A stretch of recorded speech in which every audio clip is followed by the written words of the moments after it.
like it's going to climb above freezing maybe 1 o'clock today.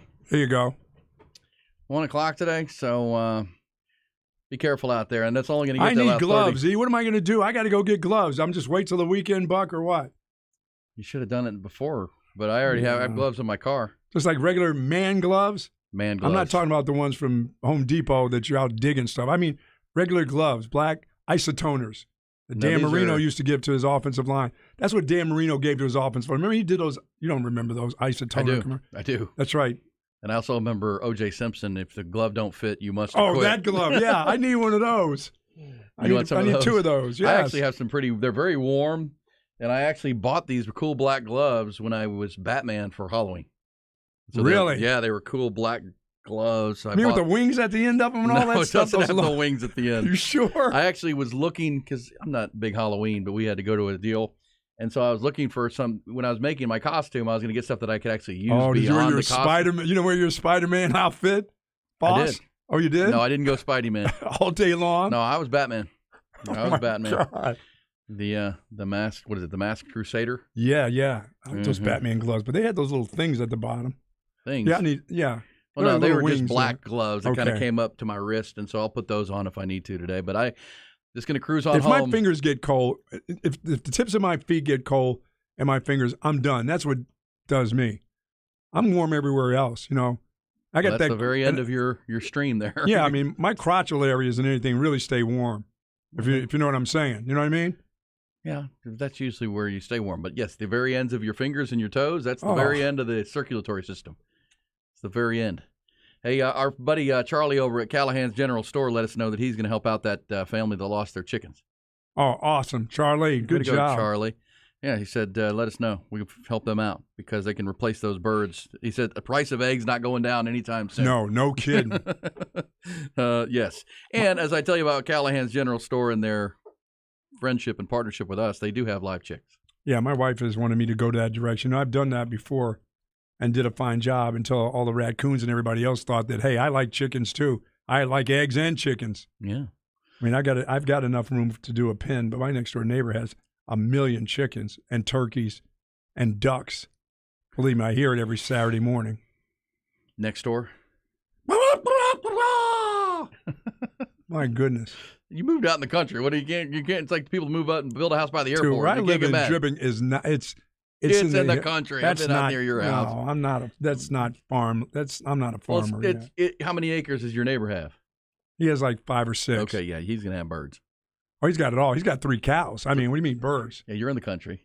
Yeah, I mean, we've had to put a fence in between my fence because the cows are starting to get too friendly with Yogi, the dog. And I think when you got to slaughter animals, you don't want them getting friendly. No.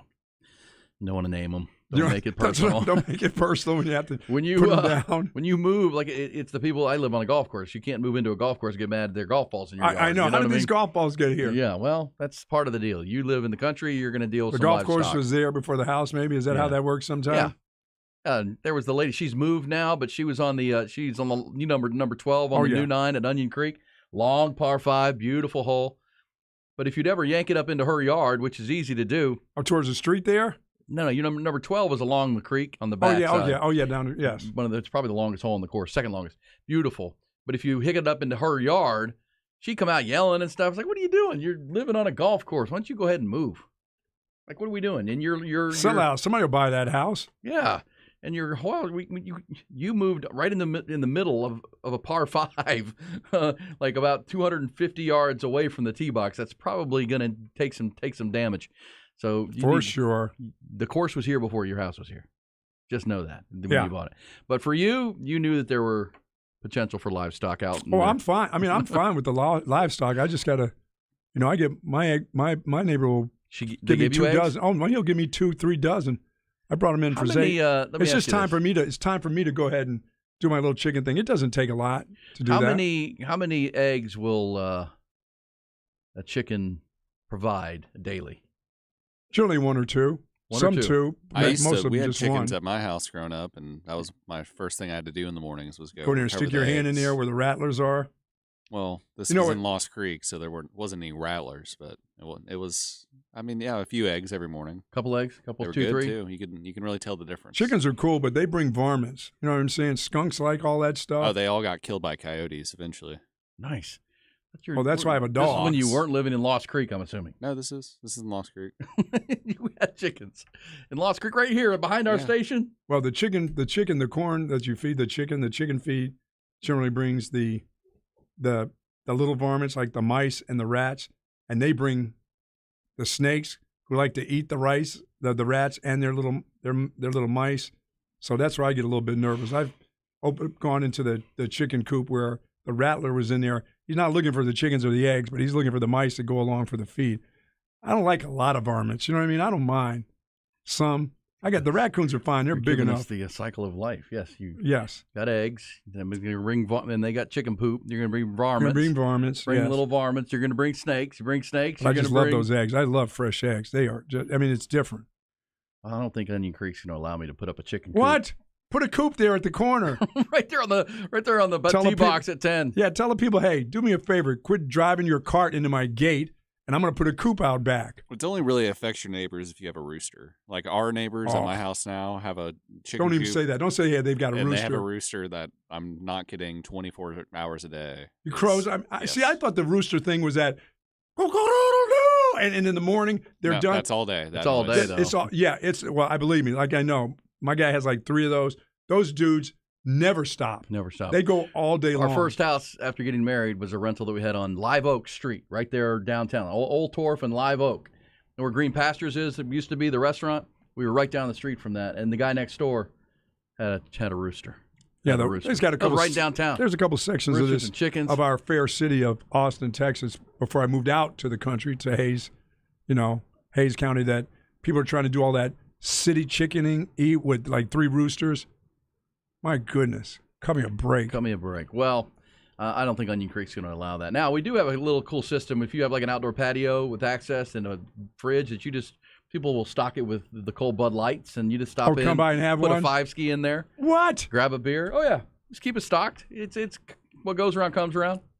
Know what I'm saying? Goes around, comes around. Where's my place in Blanco? Where's our golf place in Blanco? Valor Creek. Valor Creek. There used to be a house there. The guy used to leave them. He didn't charge anything. Every once in a while, I leave him like 2 bottles of Tito's. He loved it. Right, come on by here, take this Tito's. Yeah, it's he would leave soda and stuff. Pay it forward, because sometimes you're out there there's 27 holes at Onion Creek, so you're out there on a hot day, and I think, where's the cart lady? What is going on? I haven't seen her in like 6 holes. It's starving. They're thirsty. Let's get something. And there it is. There's your neighbor's beer fridge always is available. That's neighborly of you. Okay, so a lot of top stories today in addition to the ice that we're dealing with, and it's still freezing. And as we said, it's going to be freezing up until barely get over freezing later this afternoon. But 1 o'clock today, Buck, is when the new schedule for the Big 12 is announced. Yes. You'll hear it and know where the Longhorns are going and coming. I've said that they will add 2 of the new 4. And you could probably figure this out, but their one road trip from the new teams, I think, as I've been told, is the shortest of the road trips of the new teams. You can figure that out from Austin, Texas. And then they're going to add a new home team to their schedule. And they're dropping 2. That's going to be, I think, the 2 teams they add that they haven't played recently will be coming, and then you'll be debating tomorrow morning and then this afternoon the 2 that they're losing. That won't be on the schedule this year that have normally been in this 10-team round robin of the Big 12 because it's going to be a 14-team league starting this coming football season. So that'll be out at 1 o'clock today. Also, National Signing Day is tomorrow. There will be a Steve Sarkisian, as I've been told, there is a Steve Sarkisian news conference tomorrow, but obviously that's going to be weather permitting. Well, he'll do it. I mean, if school's closed, but he'll still do the press conference. We're going to carry it, we hope, and Sark will be discussing, I would assume, because, he does it every year, and now in the first signing window there before Christmas, and he did, and he'll do one here. And as Jerry Hamilton told you and us at the 8 o'clock hour, there are 2 players that the Longhorns are really after. One would be Deuce Robinson, the 5-star. They really coveted that dude. Well, everybody in America would covet a consensus 5-star tight end that is also an elite baseball prospect, too. He's a two-sport player. He is, as Jerry said, he told us that last weekend USC and Georgia got in-home visits, and nobody else, Texas couldn't get one. So Most people think it's a Georgia USC pick. He's going to play for Lincoln Riley or go play for Kirby Smart. Now, Jerry did mention it's interesting. Keep an eye on the Todd Monken factor, because Todd Monken, the offensive coordinator at Georgia, who did such a great job, he is talking to the Baltimore Ravens. He's talking to some other teams in the National Football League. So does that impact the recruitment? We'll see, because we know he's a very tight end based offensive coordinator. Also, the kid Warren Roberson, 4-star safety out of Red Oak, Texas. There you go. He, according to Jerry, is going to commit to Texas tomorrow. So that'd be another addition. Now, TCU fans are going to argue with that because he is currently a verbal to TCU, but Warren took a visit to Texas this past weekend, an official, so the Longhorns got the last conversation as far as a face-to-face, and he will decide tomorrow. But love those last ones. Yeah, man. So, and as how about Jerry Hamilton's description of Warren Roberson from Red Oak? Physical safety with receiver skills. I mean, his interceptions. Like, he can catch the ball, but he plays a real physical brand at safety. So Warren Roberson, that may be the lone commitment if even Texas gets it tomorrow. But regardless, Sark's going to be having a news conference, and I'm assuming he'll talk about the full class now and his coaches. And he can talk about Arch Manning. He can talk about A.D. Mitchell, the coaches that he's hired, the portal players that are Jalen Catalon, the punter from Stanford.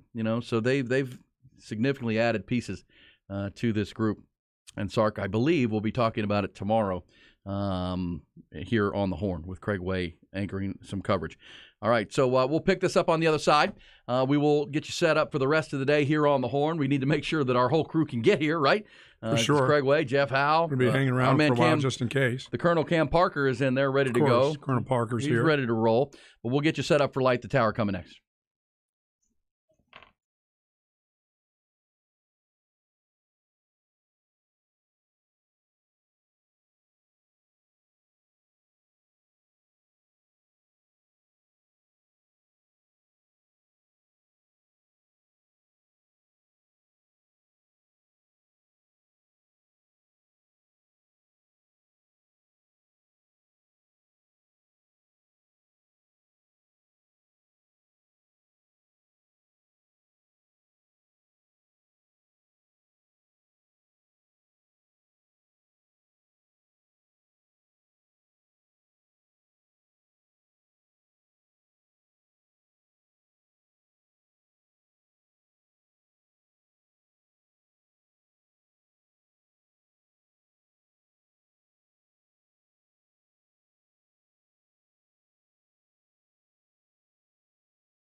All right, be careful out there, folks. It's just got a note from our buddy Tom McKay over at Audiovisual Consultation. Said, I just drove from Westlake to Liberty Hill. Only bad locations were on 360.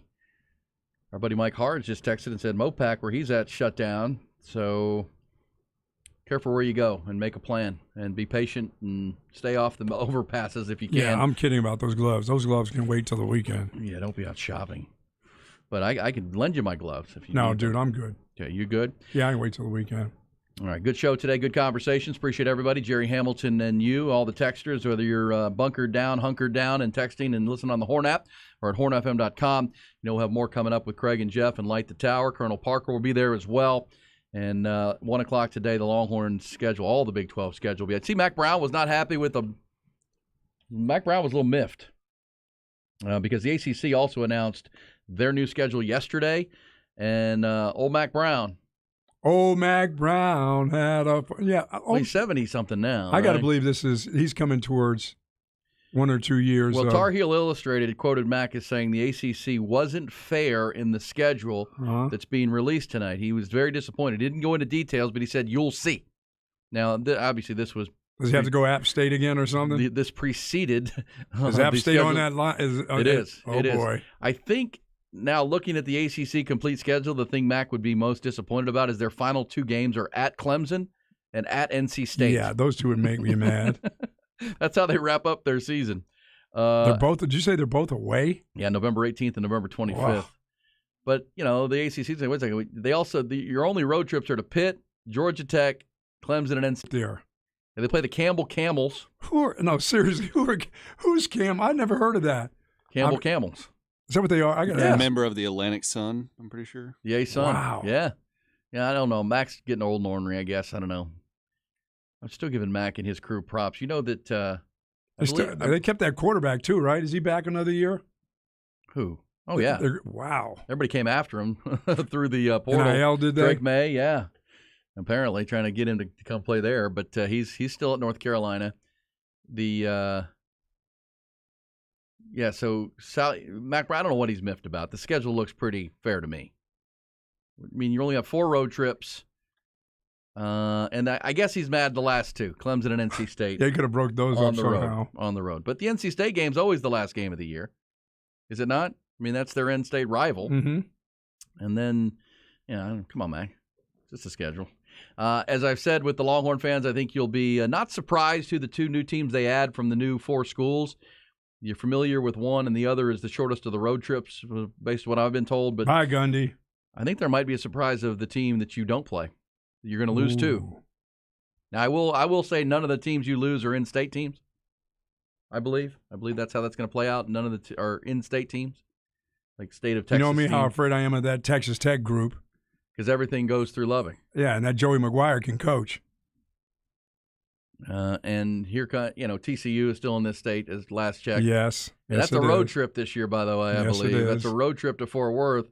But the Lubbock guys, they got to come here. Yes, they do. Says, slid into an intersection, First and Ben White. Bridge is icy. Be careful. Yes. Any bridge, any elevated overpass at this point, unless it's been salted heavily or recently, is going to be slick. So don't make any sudden moves on the bridge. You know what I'm saying? Yeah, get to a speed and kind of stick there.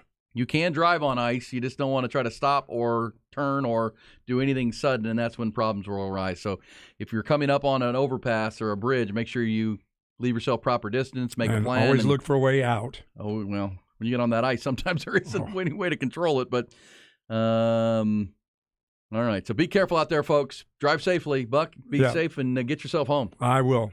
I will. You guys be careful. Ty, you too, my friend. Everybody, if you missed any part of the show, it's podcast at hornfm.com. Just lock it in here. Light the Tower is next.